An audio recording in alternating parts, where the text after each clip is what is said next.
1831 সালের এই দিনে মুষ্টিমেয় কিছু মর্দে মুজাহিদ সৈয়দ আহমদ শহীদ রাহিমাহুল্লাহ সহ তার সহপাঠী যারা ছিলেন, তার সহযোদ্ধা যারা ছিলেন, মুষ্টিমেয় কিছু মুজাহিদ অন্যায়ের বিরুদ্ধে, অসত্যের বিরুদ্ধে, বাহ্য দৃষ্টিতে তাদের বিজয়ের কোনো লক্ষণ ছিল না, কোনো সুযোগ ছিল না বলতে গেলে, কিন্তু তারপরও অন্যায়ের প্রতিবাদ করা, জুলুমের প্রতিবাদ করা, ন্যায়কে প্রতিষ্ঠা করার জন্য আপোষহীন লড়াই করা, সেই লক্ষ্য থেকেই তারা সংঘবদ্ধ শিখ সেনাদের বিরুদ্ধে লড়াই করেছিলেন এবং তারা শাহাদাতের অগ্নিশিখা পান করেছিলেন।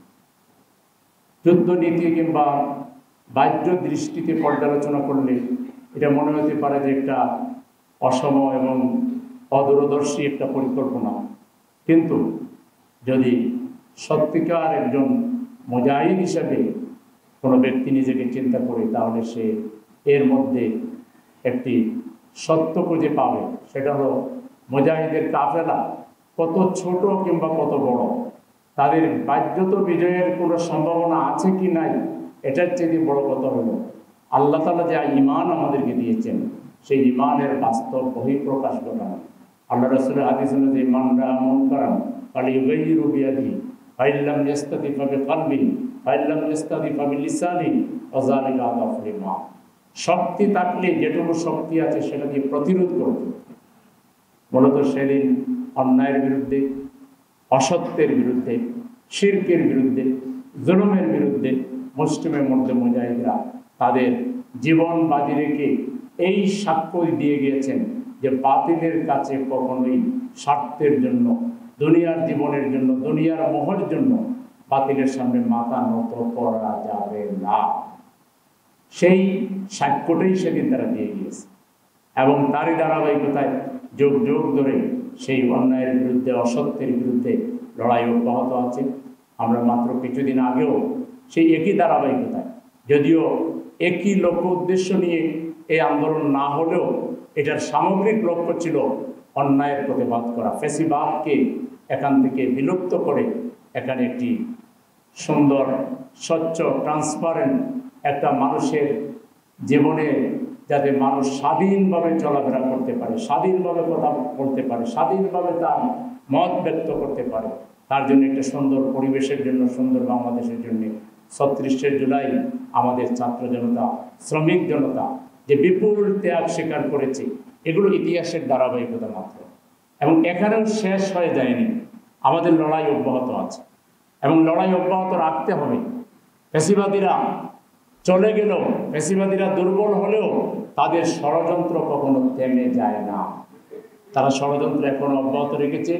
এই ষড়যন্ত্রের দাঁত ভাঙ্গা জবাব দেওয়ার জন্য সেই সৈয়দ আহমদ শহীদ রাহিমাহুল্লাহদের সেই ধারাবাহিকতায় আজকেও এই বাংলাদেশের জমিন থেকে সকল প্রকার অপসংস্কৃতি, জাহালত, মানব রচিত সমস্ত তন্ত্র মন্ত্রের কবর রচনা করে এক আল্লাহর উলুহিয়তকে, রুবুবিয়তকে, তাওহীদকে প্রতিষ্ঠা করার জন্য এখানে গগনবিদারী স্লোগান নারায়ে তাকবীর, আল্লাহু আকবার তথা গোটা বাংলাদেশের ৫৮,৫০০ বর্গ কিলোমিটার মাটিকে ইসলামের দুর্ভেদ্য ঘাঁটিতে পরিণত করার জন্য, মানুষের অধিকার প্রতিষ্ঠা করার জন্য আমাদেরকে সেই বালাপুটের স্মৃতিকে ধারণ করে আরও জোরালোভাবে এগিয়ে যেতে হবে।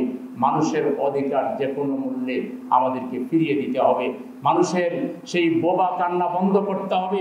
মানুষের সেই যে আজকে আশ্রয়হারা, বস্ত্রহীন, আজকে অন্নহারা যে মানুষগুলো, আজকে চিকিৎসার অভাবে দুঃখে দুঃখে যে মানুষগুলো মরছে, সেই মানুষগুলোর আশ্রয় দেওয়ার জন্য, তাদের অধিকার ফিরিয়ে দেওয়ার জন্য আমাদের যে আন্দোলন, এই আন্দোলনের ধারাবাহিকতা আমাদেরকে এগিয়ে নিতে হবে ইনশাআল্লাহ। আমরা সেই আন্দোলনেই আছি। আল্লাহ তাআলা আমাদের সবাইকে সেই আন্দোলনের জন্য কবুল করেছেন। আমরা তার শুকরিয়া আদায় করে আমরা চেষ্টা করব এই আন্দোলনকে মনে প্রাণে ধারণ করে। এই আন্দোলনের মূল মন্ত্র হচ্ছে কোরআন, এই আন্দোলনের মূল মন্ত্র হচ্ছে সুন্নাহ। কোরআন এবং সুন্নাহকে ধারণ করে আমাদের জীবনকে আমরা পরিচালনা করব। আমাদের দৃষ্টিভঙ্গি, আমাদের আমল আখলাক, আমাদের চিন্তা চেতনা, আমাদের সমস্ত কাজকর্মকে আমরা কোরআন সুন্নাহর নিরিখে গড়ে তোলার জন্য চেষ্টা করব। আমি বললাম কুলিন্না সলাতি ওয়া নুসুকি ওয়া মাহইয়ায়া ওয়া মামাতি লিল্লাহি রাব্বিল আলামিন। আর বাস্তব জীবনে আমার সেই পুরাতন জাহিলি চিন্তা চেতনা, সেই বাপ দাদার চিন্তা চেতনা, সেই রসম রেওয়াজ, সেই কুসংস্কার, সেই আগের জায়গায় আমি অবস্থান নিলাম, তাহলে এই ধরনের শপথের কোনো মূল্য আল্লাহর কাছে নেই। শপথ দিতে হবে এইভাবে। এই শপথটা হচ্ছে আল্লাহর সাথে আমাদের একটা এগ্রিমেন্ট, একটা কন্ট্রাক্ট। আমরা কন্ট্রাক্ট করছি যে আল্লাহ, আমাদের জীবন মরণ, আমাদের সব কিছু আপনার কাছে আমরা উৎসর্গ করে দিচ্ছি। আপনি যেভাবে বলবেন, আপনার হাবিব যেভাবে আমাদেরকে দেখিয়ে দিয়ে গেছেন, আমরা সেইভাবে আমাদের জীবন যাপন করব। এটা একটা কমিটমেন্ট। মূলত আল্লাহকে রাজি খুশি করার জন্য মাধ্যম হিসাবে জিহাদ ফি সাবিলিল্লাহকে আমাদের ফোকাসে আমরা নিয়ে আসতেছি, আমাদের মুখ্য কাজ হিসাবে আমরা গ্রহণ করছি, এইম ইন লাইফ হিসাবে আমরা গ্রহণ করছি। এটা দুনিয়াবি কোনো পদ পদবীর নাম নয়, এটা কোনো বিশেষ পজিশনের নাম নয়, এটার দ্বারা কোনো জাগতিক ফায়দা হাসিল হবে, এই কুমতলব যদি কারোর মধ্যে থাকে, তার মতো বোকা, তার মতো অথর্ব, তার মতো মূর্খ আর কেউ হইতে পারে না। এটা কোনো দুনিয়াবি মান সম্মানের নাম নয়, এটা কোনো পদ পদবীর নাম নয়, এটা কোনো পজিশনের নাম নয়, এটা জাগতিক কোনো স্বার্থ হাসিলের কোনো মাধ্যম নয়।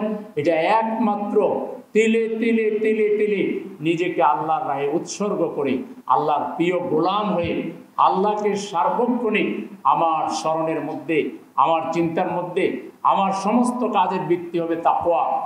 এবং আমি একাকী যখন চিন্তা করব, একাকী যখন চলব, একাকী যখন থাকব, তখনও আমার চিন্তার মধ্যে আল্লাহ থাকবেন, আল্লাহর স্মরণ থাকবে, আল্লাহর ভয় থাকবে, আল্লাহর মহব্বত থাকবে, আল্লাহর ভালোবাসা থাকবে।